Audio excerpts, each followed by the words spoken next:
దానికి వ్యతిరేకంగా అలాగే ముఖ్యంగా విశాఖపట్నం స్టీల్ ప్లాంట్లో గత 14 నెలల నుంచి కూడా జీతాలు పర్సెంటేజ్ సిస్టంలో ఇస్తూ ఈ మధ్యన ప్రొడక్షన్ లింక్డ్ ఆధారంగా జీతాలు ఇవ్వడం జరుగుతుంది. ఎన్జేసీలో జరిగినటువంటి వేతన ఒప్పందం కూడా అమలు చేయట్లేదు. ఈ విధానాలన్నింటికి వ్యతిరేకంగా స్టీల్ ఫెడరేషన్ ఆధ్వర్యంలో విశాఖపట్నం స్టీల్ ప్లాంట్ కూడా ధర్నాను ఉద్దేశించి స్టీల్ ఫెడరేషన్ అధ్యక్షులు గుండె శ్రీనివాసరావు గారు ఈరోజు ధర్నా కార్యక్రమానికి వచ్చినటువంటి అందరికీ కూడా ముందుగా నమస్కారాలు తెలియజేసుకుంటూ జాతీయ స్థాయిలో స్టీల్ కర్మాగారంతో పాటు అన్ని కర్మాగారాలు కూడా కార్మిక సమస్యల మీద అనేక ఇబ్బందులు ఎదుర్కొంటున్నాయి.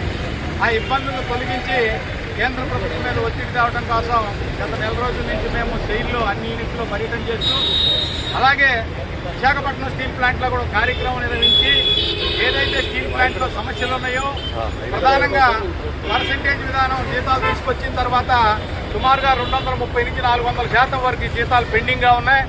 ఇమీడియట్గా కార్మికులు ఇబ్బంది పడుతున్నారు. తక్షణమే ఆ వేతనాలు రిలీజ్ చేయాలని చెప్పి ఏదైతే సెయిల్లో జరిగిన వేతన ఒప్పందం ఎన్జేసీఎస్ ప్రకారం ఇక్కడ అమలు చేయలేదో తక్షణం ఆ వేతన ఒప్పందం కూడా అమలు చేయాలని చెప్పి తెలియజేసుకుంటూ ఈ ధర్నా కార్యక్రమం నిర్వహించడం జరుగుతుంది.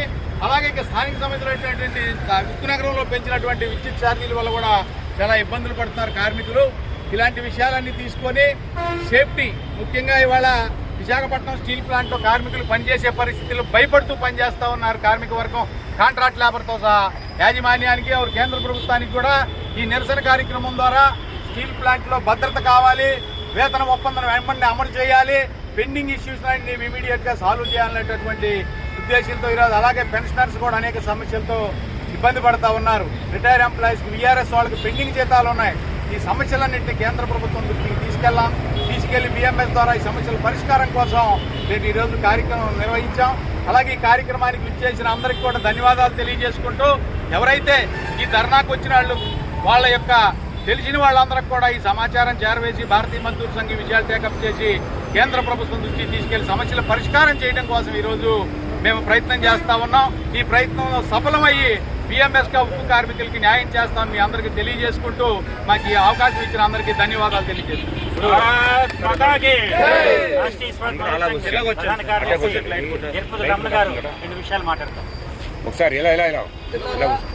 ఈరోజు ఏదైతే బిఎంఎస్ స్టీల్ ఫెడరేషన్ అయినటువంటి బిఐఎంఎం ఇచ్చిన పిలుపు మేరకు ఈరోజు రాష్ట్రీయ ఇస్పాత్ మజ్దూర్ సంఘ ఆధ్వర్యంలో ఏదైతే విశాఖపట్నం స్టీల్ ప్లాంట్ కార్మికులు ఎదుర్కొంటున్న ప్రధాన సమస్యల మీద ఏదైతే ఎన్జేసీఎస్లో జరిగిన నూతన వేతన ఒప్పందాన్ని 6 ఏళ్లలో అమలు చేయాలని, అలాగే నిలిపివేసిన పెండింగ్ జీతాలను వెంటనే అమలు చేయాలని, అలాగే పెంచిన విద్యుత్ ఛార్జీలను తగ్గించాలని, హెచ్ఆర్ఏను పునరుద్ధరించాలని, అలాగే ప్రొడక్షన్ బేస్డ్ శాలరీలను వెంటనే రద్దు చేసి పూర్తి జీతాలను చెల్లించాలని, అలాగే పెండింగ్లో ఉన్న వీఆర్ఎస్ ఇచ్చిన కార్మికులకు బకాయిలు వెంటనే చెల్లించాలని అనేక సమస్యల మీద ఈరోజు కార్యక్రమం నిర్వహించడం జరిగింది.